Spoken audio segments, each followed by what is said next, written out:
It's a first line day. We are in gate 52 in the first line. And it is called Think Before You Speak.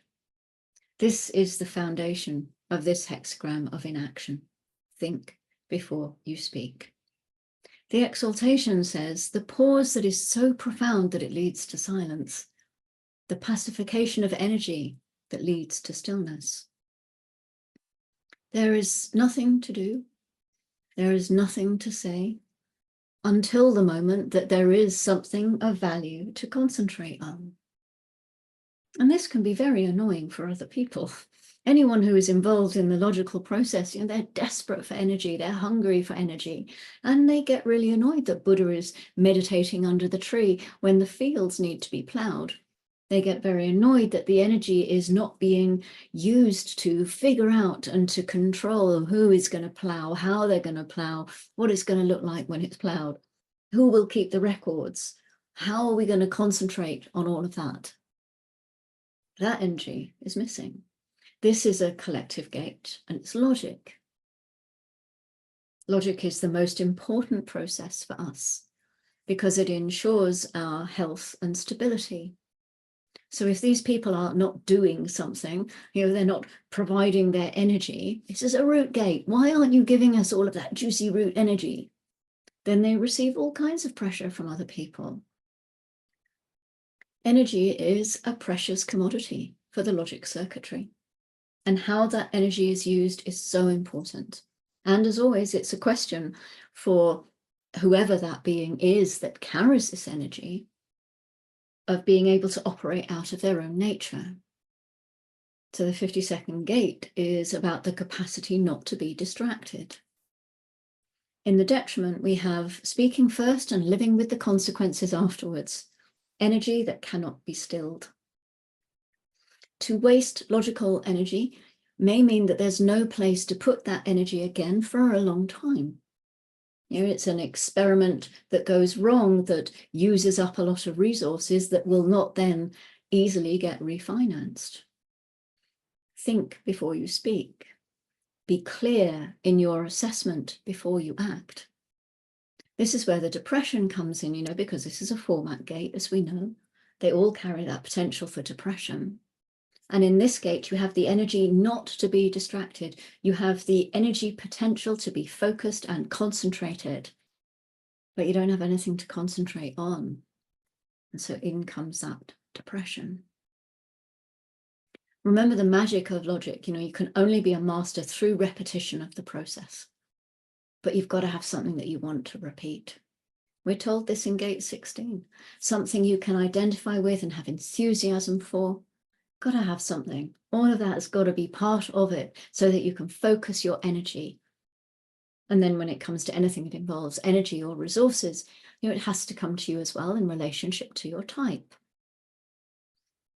So imagine a manifestor wants to learn to play the piano. They have to go up to the piano teacher and inform them that they want to learn the piano. If you're a generator, you have to wait for somebody to ask you, have you ever tried to play the piano? And depending on your answer, would you like to try? And if you're a projector, somebody has to recognize your piano playing hands and invite you to a piano lesson. It's just the way that it works. And if you enter in correctly, remember, it's all about how you go in. It's not about the afterwards, because once you're in, you're in. And how you get in is how the game is established, how the interaction is going to play out. So if you go in conditioned, you stay conditioned. If you go in as yourself, you stay yourself. The 52 is under a lot of pressure to commit its energy to concentration. But there is an energy of contemplation here too. Inaction, keeping still mountain. Think before you speak. Gate 58 and 52 are in opposition to each other. They're both root center gates, as we know, and so both of these gates are the only natural fuel for the logical process. When someone meets the 52nd gate, they want it to act like the 58. They want the 52 to be a motor and to simply be a fuel. They don't want it to be still and concentrating on contemplating its navel. They want it to be the motor. They want to have that fuel of correction and challenging authority played out right the way through that 52, 58. But it's not what the 52nd gate is about. It's about using its energy passively. It's not about rushing out into the fields to plough them. It's about sitting under the tree, imagining how a field can be properly ploughed, and not making any kind of a commitment to the collective until one has figured out in one's concentration, in one's focus, that there are certain ways that fields really should be ploughed. While the person sitting under the tree is sitting there, all of its friends are out working in the fields, and they just want that juicy motor energy of the 52 to come and help them. But the 52 is at its best when it is left alone to sit underneath that tree, not moving a muscle, but musing about the nature of field ploughing. That focus and concentration is what the collective needs. It is required, but it's not always appreciated. It is not the 58th gate. Because we only have these two gates, and because logic is so starved of energy, the 52 is under huge pressure to act like the 58, to be other than it really is. The 52 is the pause. It's the silence. It's the space for concentration, for focus. This is where a real contribution to the collective can be made. And remember that potential for depression in these format gates. As much as it is there when the 52 has nothing to concentrate on, it is also there when they are forced into action, when action is not correct for them. And then the 58 one is called the love of life. This 52, 58, it's such a beautiful opposition in so many ways. It tells us that everything comes from stillness, and in that stillness is joy. In that inaction, we find the vitality of life. So we could take a moment to appreciate that love of life. Use that pause to think before we speak. The moon is still in gate 41, the root center gate again, and it moves into gate 19, another root center gate, at 1714. So this is the pressure of need. This is the gate of wanting, tribal circuitry. So isn't it really interesting that the influence of gate 19 will only be around for another 2.5 years?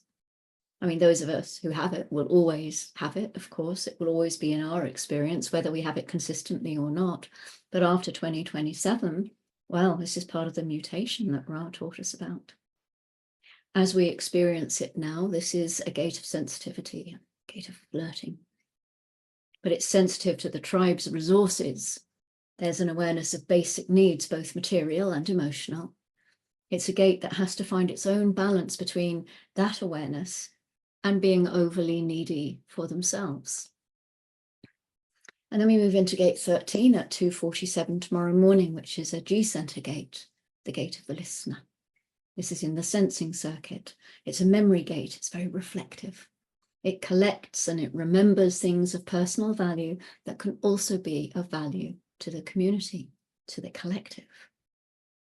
People with this gate have a natural gift for listening, and they are open to hearing the experiences of others, but not always. There's always got to be that or not, There can be some with this activation who are completely deaf to what others have to say. I'm not listening, la la la la la la la. But they can also be seen as a confidant to share secrets with. As a projector gate, it is essential to wait for an invitation to share our reflections and to have some discernment around which reflections should be shared. Some people report interesting interactions when the moon transits gate 13. People do share stories and secrets in a way that they might not usually. Have you ever had that experience? Mercury is on the move, and it's associated with the mind, with mental functions. It's the messenger of the gods, the planet that is most favorably disposed towards humans. Mercury activations in the chart point to essential concepts that need to be expressed. Consciously, it's what we need to communicate, how we are going to express things. And Mercury is moving into gate 53 at 1446. So we are finding thoughts and words around new things, because this is the gate of beginnings. It's another root center gate. It's in a generator channel in sensing circuitry, all of which tells us that we must respond to something correctly in order to relieve the pressure of waiting for a new experience to begin. Or at least we do if we want to ensure that we have the energy to complete that task or project. So these are our energies today. Thank you very much for watching, for listening. Always your reflections, your comments are very valuable, and I would very much like to read them if you would like to share them. And that's me for now. So I will see you tomorrow. And until then, go gently.